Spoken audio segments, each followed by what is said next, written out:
Assalomu alaykum o'quvchilar. Bugun yana bitta ishimiz Gentra qabul qilib oldi. Gentrada bo'layotgan holatlari bu yerda teshilib qolgan, porlab. Ya'ni tushib ko'ramiz. Mashina benzinda yurgan, anchadan beri.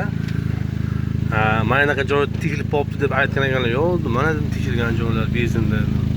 Bu ham mayli. Ikkinchisi mana yana bitta. Mana.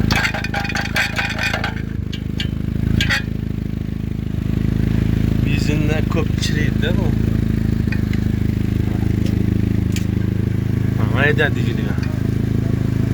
Eng qiziq yana bitta aytaman sizlarga qaytishilganda.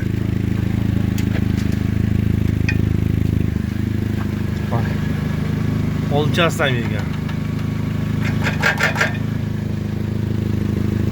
Gentrani tish bo'lmaydi. To'g'ri gapirish kerak. Tegidan tish qo'yish kerak deydi. Tishsangiz ham befoyda. Ovoz bashlanib porlab turadi. Faqat yangi qo'yamiz, remont qilib.